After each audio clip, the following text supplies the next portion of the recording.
学生会的人是不是不会攻击我们？你们只看见他攻击老师吗？他坐在那么多学生中间，同学们不也没事儿？我待会回宿舍帮你收拾收拾，你去学生会睡吧，等你去世了，我再接你回来。学生会的人还是很危险的，可能学生会攻击人需要条件，比如做了某些违反规则的事情，也可能是还没到时间。什么是没到时间呀？这次我听明白了孙涵的意思，便向周丽解释道，就是前几天不动手，等最后出手，把咱们一网打尽。不是吧？别这么消极，我们齐心协力，一定会安然无恙的。吃完晚饭已经8点，天黑的吓人，我们一起朝宿舍走去。有人看见狗了，快跑呀！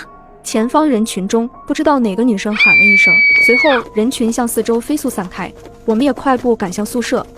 这时周丽提供了一个关键信息，刚刚买饭的时候，我看见过这个人，这个人买了肉包子。也就是说，看见狗的人会买肉包子，或者吃了肉包子会看见狗。周丽锁门，然后宣布道，不管了，其他事情明天再说，不到明天早上8点，我死都不会出宿舍，你们也不准出去，谁要出去就是跟我过不去。其实大可不必如此夸张，我们也没有人想出去，安安稳稳地待到了11点。晚上11点以后查寝，不要给查寝的人开门。由远及近传来一阵规律的脚步声，靠近楼梯口的宿舍门被敲响。开门查寝。没有人回答，门再次被敲响，一次又一次，敲门声越来越大，最后达到震耳欲聋的程度。这哪里是敲寝，这是讨命啊！不知道的还以为外面在搞爆破。过了10分钟左右，声音停止了，一瞬间安静的连呼吸声都能清清楚楚听见。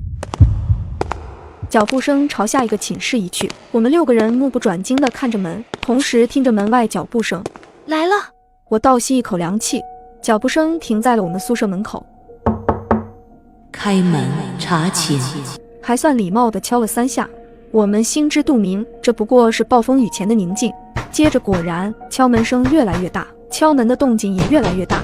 肉眼可见，宿舍的门被敲响时，狠狠朝内凹陷了。神奇的是，宿舍门向内凹陷后，随后又立马恢复了原状，像有弹性一般。我们6个松了一口气，除了耳朵受一点折磨之外，好像也没什么。看来查寝也没有那么恐怖，只要不开门就行。哪里会有傻子开门呀？10分钟左右，查寝的走了，暂时安全了。就在我们都松了一口气时，突然隔壁传来一阵门锁弹开的声音。不会吧，还真有傻子开门！紧接着传来一帮女生的尖叫声，大概持续了5秒左右。这层楼又重新恢复了死寂，除了那个宿舍的人，没有人知道发生了什么。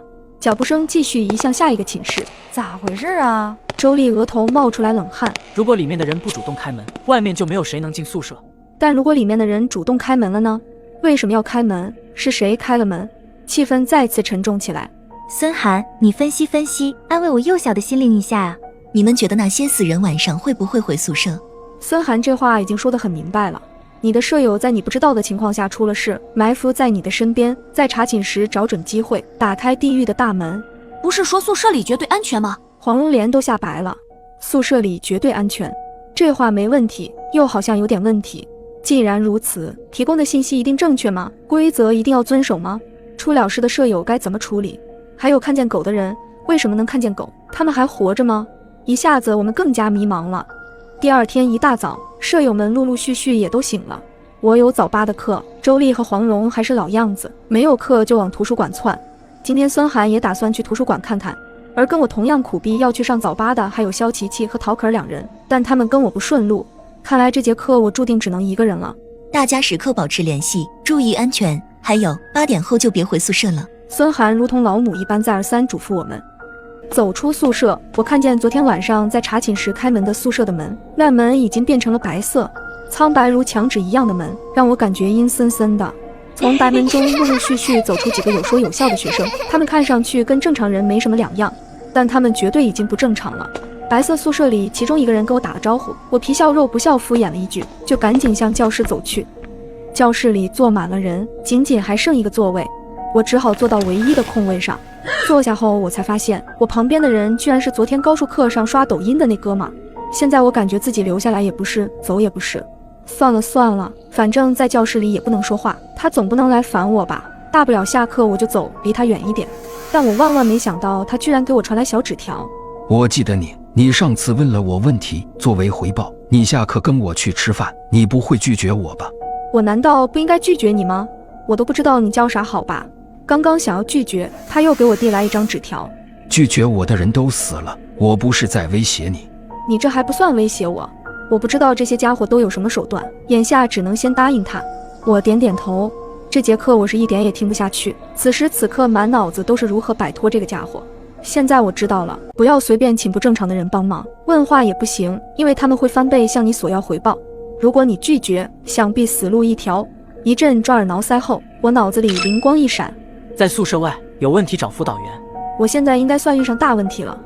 下课后，我走出教室，对那家伙说：“你等我一下，我上楼拿一个东西。”他对我奇怪地笑了笑：“不要逃跑哦，你跑到哪里我都能找到，而且你会受到惩罚。”不跑，你等我半小时就行。我快步朝4楼辅导员办公室跑去。就在刚刚，我让那家伙等我，就是又欠了那家伙人情。如果辅导员救不了我，我就要让黄蓉帮我看棺材了。进门后，我把情况告诉了辅导员。辅导员自始至终没有说一句话，只是给了我一张纸，然后招招手让我离开。站在辅导员办公室门口，我打开纸条，纸上写着3行字：校长办公室可以去，但不允许说校长办公室可以去。2. 让不正常的学生去校长办公室是正确的。3. 不正常的学生记忆是混乱的，他们早已经忘记了规则。我的生路只有一条，让那家伙去校长办公室。但我怎么样才能让他去校长办公室？直接说试试。回到那家伙旁边，我开口第一句：“校长让你去办公室。”校长办公室可以去吗？他反问了我。那一刻我心提到了嗓子眼，他不会已经发现我在给他下套吧？我刚刚想回答可以去时，不允许说校长办公室可以去。于是我改口道：“你快去啊，校长找你呢，动作快点，我都饿了，我等你半小时，你不回来我就走了啊。”那行吧，你等着我。看着那家伙离开，我依旧死死绷着一根神经。如果他完好无损回来了呢？那我真的不知道该怎么办好了。唯一能做的就是祈求他千万别回来。离吃午饭还有一段时间，我打算去图书馆坐坐，但图书馆又是爆满。好得很，我牺牲一下去自习室躲躲也行。我还愿意再牺牲6天，如果接下来6天图书馆也天天爆满就好了，最起码可以保证周围大多数都是正常人。走进自习室，我随便找了一个位置坐下。我不打算跟别人攀谈，只是坐在位置上听着。自习室跟昨天不一样了，昨天的自习室中，大家是把自己知道的与别人无条件分享，而今天你想得到信息，就必须拿信息交换，白嫖信息的人会被孤立。而且自习室里的人交换信息居然用的是手机，真的至于吗？我有关于狗的内部消息，要不要？狗应该指的是能看见狗的人。我看向说这句话的人。要，我拿消息跟你换。我要处理不正常的人的方法。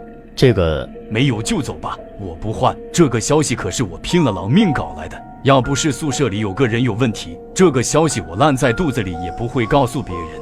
处理不正常的人的办法，巧了，我有啊。